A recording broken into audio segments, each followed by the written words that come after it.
Now I'm going to use these values for the system. The mass of the cart 1 kilogram, the mass of the pendulum 0.5, the length of the pendulum is 0.75 meters, and the spring constant is 20 meters or 20 newtons per meter. Now, here's my inertia and stiffness matrices that I determined using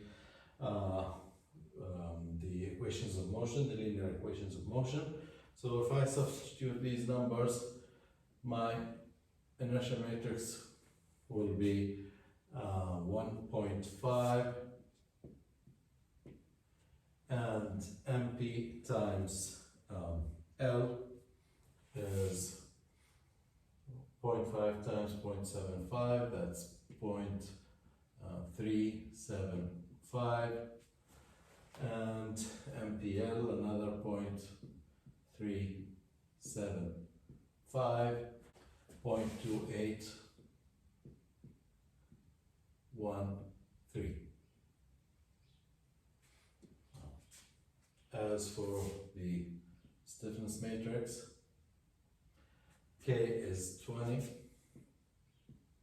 0, and another 0 over here, and MP times G. G is the gravitational acceleration, and we are using SI units, so G, I'm going to use 9.81 meters per second squared, so that is 3.679.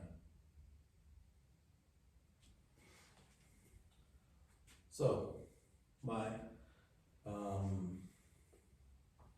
eigenvalue problem is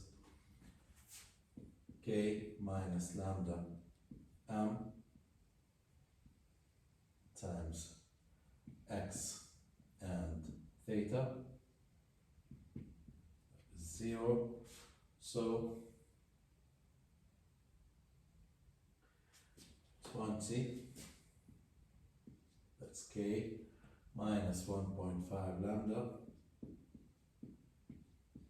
that's the first element. For the second element, it's 0 minus 0.375 times lambda, and then 0 minus 0.375 times lambda, and finally 3.679 minus 0.2813 times lambda times the amplitudes x and theta equals 0.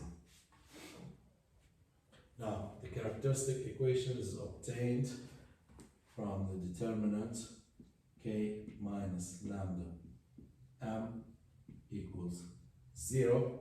So if I calculate the determinant of this matrix, I will have a second order polynomial as 0.2813 lambda squared negative 11.14 lambda plus 73.58 equals 0, and it's a second order polynomial, so I should find two solutions for lambda 1 and lambda 2.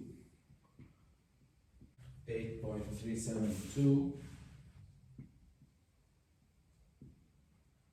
and lambda 2 will be 31.25.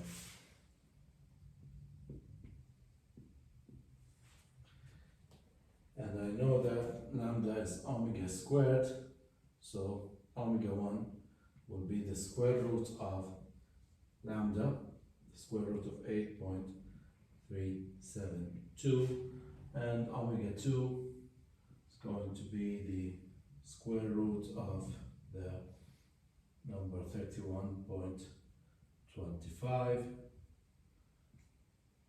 3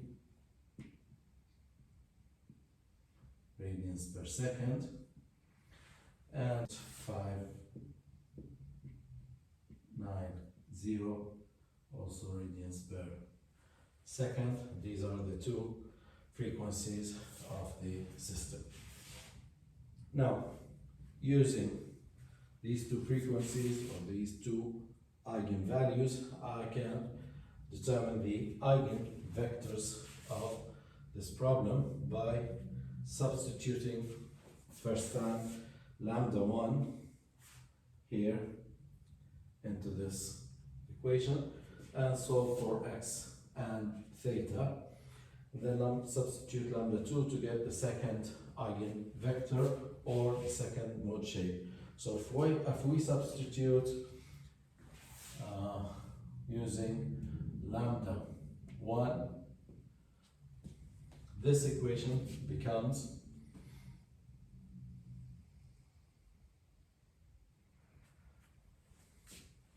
seven point four four three. That's after substituting lambda 1 equals 8 here, minus 3.139 and another negative 3.139 and a 1.324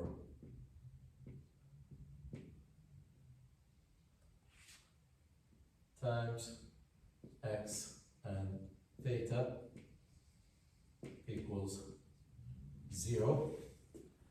And as we said, since the determinant of this matrix is 0 and this is a homogeneous linear system, so I would expect an infinite number of solutions. So I can use only the first row, 7.443x minus 3.139 theta equals 0 to determine theta as a function of x. In this case, theta will be 2.371x, which means that the solution or the eigenvector x and theta can be expressed as x and substitute for theta 2.371 times x, and for,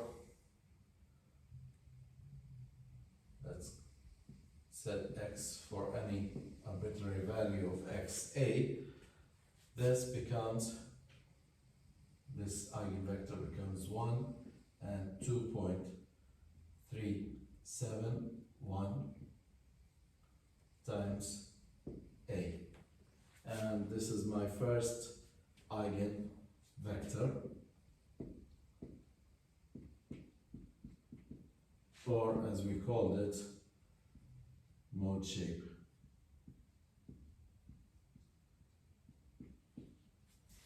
So now notice both numbers are positive, so that means when x moves in the positive direction, the pendulum will swing forward, and moves back, the pendulum will swing backwards.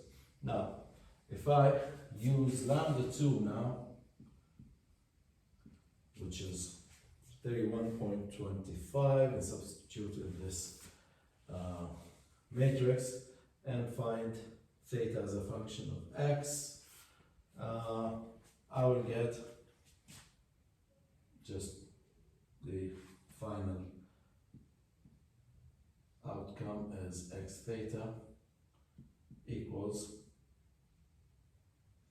x and theta negative 2.293x. So if I set x to any arbitrary value b, this solution or vector ends up to be 1 and negative 2.293 times b. And this is my second eigenvector and second mode shape.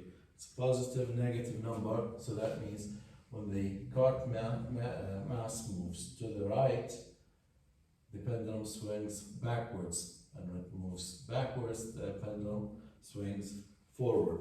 So I have two modes of vibration, and of course the final result is a combination of these two modes of motion. Remember that what we said was that Q,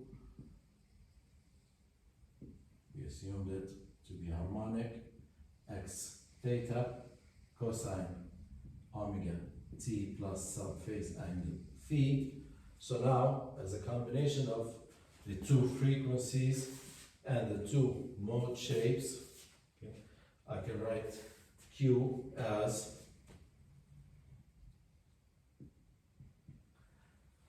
the first mode shape and first frequency, A 1 2.371 times cosine omega 1 is 2.893 t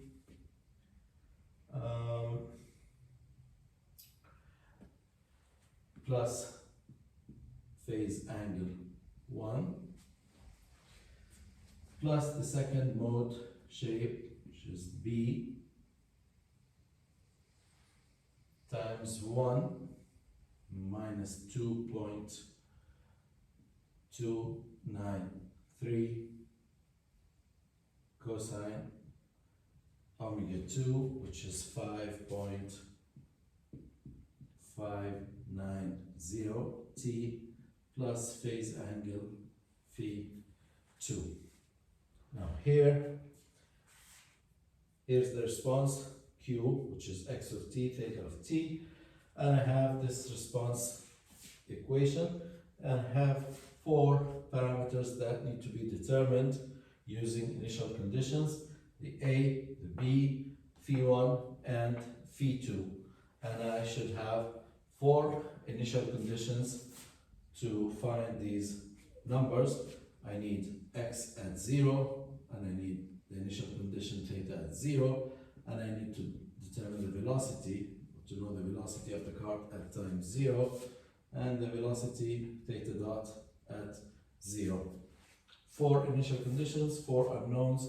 I can substitute these initial conditions and determine the A, B, phi1, phi2. Okay, so let's assume some initial conditions here and proceed.